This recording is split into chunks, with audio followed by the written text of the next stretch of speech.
el senador Emilio Álvarez y Casa Longoria para presentar sus reservas a los artículos 9, 86, 93, 105, 107, 110, 112 y 115.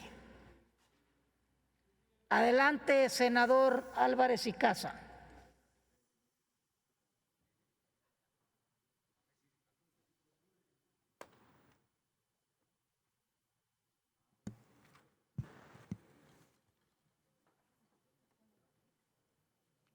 Gracias, presidenta. Buenos días, colegas, senadoras, senadores, a las secretarias también, muy buenos días. Saludo también a quien nos acompaña en el canal del Congreso y en las redes. Estimada presidenta, me atengo a lo establecido en el reglamento para la presentación de estas reservas. Hace unos meses tuvimos una discusión aquí sobre la reforma constitucional en materia de justicia. Y efectivamente quedó muy de manifiesto que no era la reforma que este país necesitaba. Y no era la reforma por la forma y por el fondo de esa reforma. Esa reforma, muy infelizmente, muy necesaria, lo hemos escuchado prácticamente todas las fuerzas políticas, no tuvo el procesamiento que debería haber tenido por su calado, su importancia y su significación. En realidad fue más una reforma cupular, no lo digo yo, lo dijo el propio presidente de la Suprema Corte de Justicia. Los ministros de la Corte conocieron la reforma cuando se presentó. Ya no hablemos de magistrados o de jueces.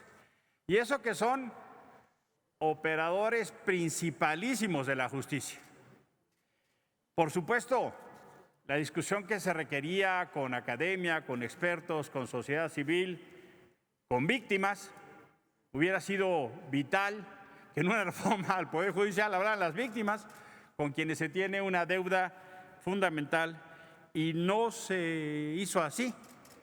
Incluso se comentó en no pocas columnas que es una reforma que se diseñó más entre la presidencia de la Suprema Corte de Justicia, la Consejería Jurídica de la Presidencia de la República y eventualmente la presidencia de la Junta de Coordinación Política de este Senado de la República.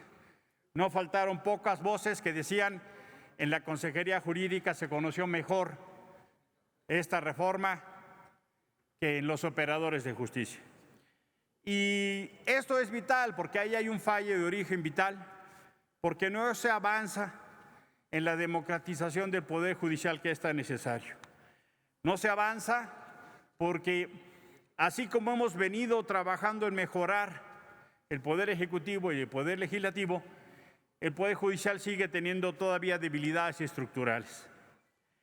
Esa debilidad de origen, que no repetiré lo que dije, se repite ahora.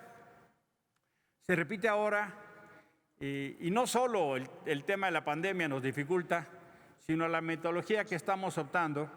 Al inicio de esta 64 legislatura optábamos por escuchar, por parlamentos abiertos, por formatos mucho más dialogantes. Ahora, en su término, estamos muy alejados de ese proceso. Cada vez escuchamos menos. Acá tendrían que haber estado las juezas y los jueces para platicarnos sus problemas y su visión de solución en su experiencia. Acá tendrían que haber estado quienes tocan la puerta al Poder Judicial y no reciben respuesta. Acá tendrían que haber estado en un parlamento abierto, en un diálogo vital para la República, las organizaciones de la sociedad civil, la academia, los expertos, e infelizmente no fue así. Estamos caminando esencialmente en reformas opacas, autorreferenciadas, poco dialogadas. Y este es el caso. Estamos sí construyendo proyectos excluyentes donde sí las fuerzas políticas discuten entre sí y eventualmente, sin demérito, por supuesto, del trabajo que hacen mis colegas a los que mucho respeto en la Comisión de Justicia y de Estudios Legislativos, discuten y acuerdan, pero no es así el sentido verdadero de la representación popular democrática de discutir como habíamos comprometido de cara abierta a la ciudadanía en esa gran expectativa de cambio que generó el momentum del 18. Pareciera cada vez más perderse el impulso de ese proceso dialogal y de apertura. Otra de esas grandes debilidades es que esta reforma concentraba en la constitucional y ahora un fortalecimiento desmedido del presidente del Consejo de la Judicatura. E incluso aquí hay un factor importante. No atendimos las recomendaciones del relator de Naciones Unidas para la independencia de jueces y abogados, y que dice, separen estas figuras. La propia Comisión Interamericana de Derechos Humanos y esta Relatoría de Naciones Unidas han insistido en eso. Lejos de avanzar en esa separación, lo que esta reforma está haciendo, y ahora se baja a nivel legal, es fortalecer aún más el control del presidente del Consejo de la Judicatura. Y eso pasa incluso hasta para excluir, en mi opinión, violando el debido proceso, algunos instrumentos que pudieran permitir a los integrantes del Poder Judicial oponerse a algunas decisiones, incluso concursos, que ahora por mandato constitucional no lo van a hacer, que en mi opinión es una violación de los derechos constitucionalizada. También genera una enorme preocupación que se fortalece este control constitucional, este control jurisdiccional para jueces y magistrados en este fenómeno de apretar tuercas. Y no es menor que esto esté pasando en este momento, cuando empezamos a ver como una especie de alineación del Poder Judicial al Poder Ejecutivo, y cuando empezamos a ver que el presidente de la República sale a cañonazos y batazos en contra de los jueces que resuelven en contra de lo que él considera sus intereses o lo que él considera lo que deben de resolver.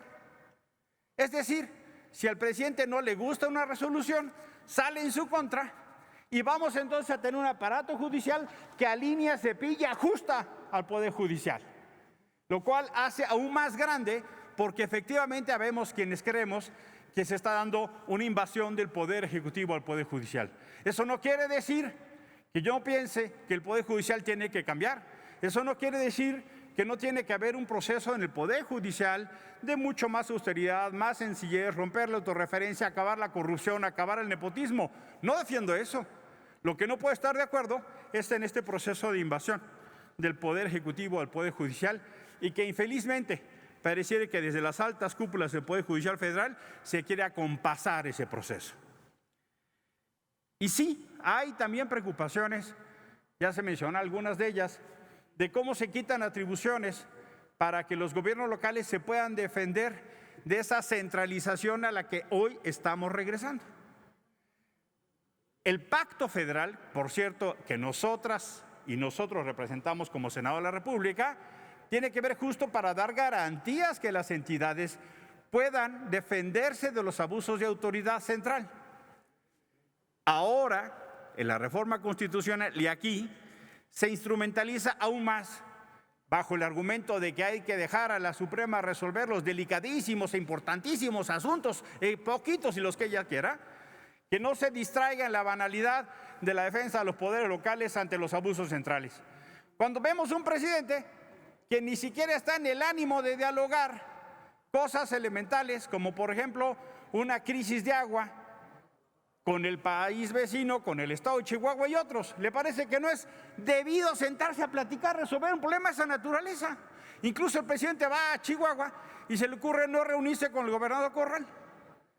Si ese es el término de relación, imagínense lo que será si no se tiene condición para defensa, como infelizmente se ha optado.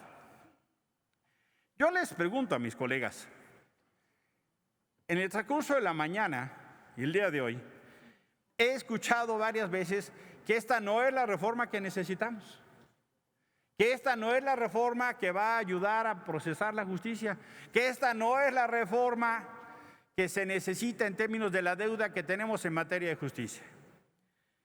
¿Por qué nos conformamos entonces con hacer reformas que se pueden?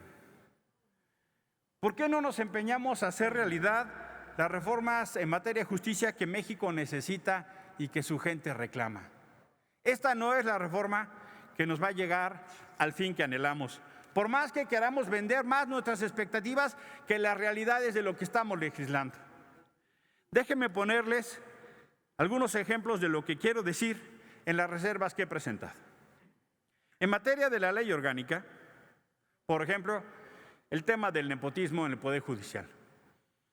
Es un problema públicamente conocido, es un problema lamentable en el Poder Judicial y que también sabemos que el fenómeno de esa práctica de corrupción, porque así hay que decirlo, es una práctica institucionalizada de construcción de conflicto de intereses. Así se puede llamar. Bueno, tendrían que tener las contralorías del Poder Judicial ese control, no solo la Suprema Corte de Justicia. Si ustedes revisan lo que queda en el artículo 105 de la ley que se quiere proponer, otra vez se comete ese equívoco. Tendríamos que institucionalizar de forma debida la lucha contra ese nepotismo y el cruce de favores.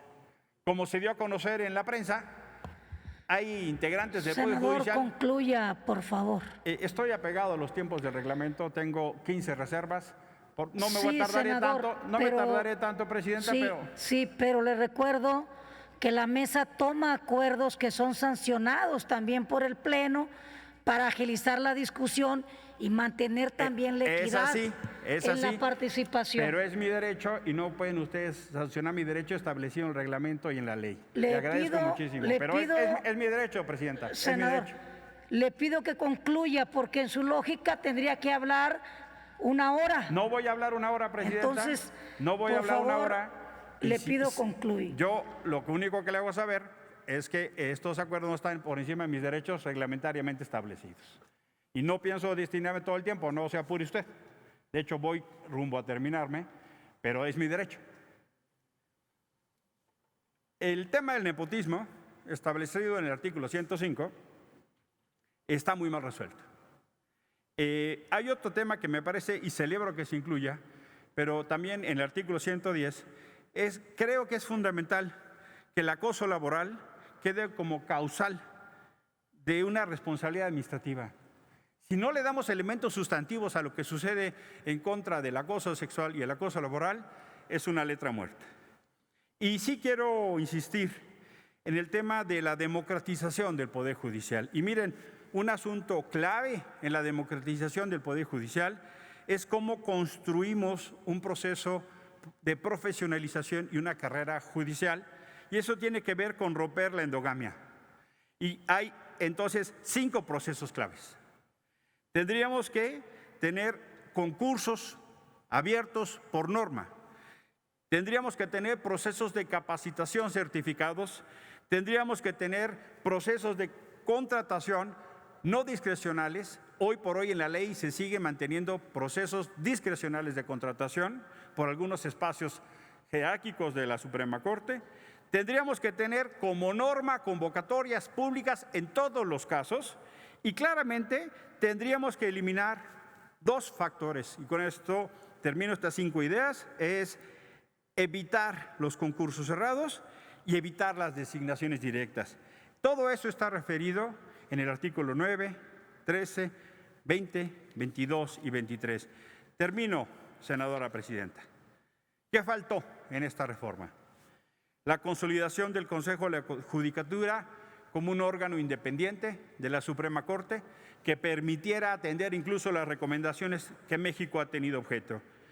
Faltó revisar las designaciones de los puestos de ministro y consejeros de la Judicatura.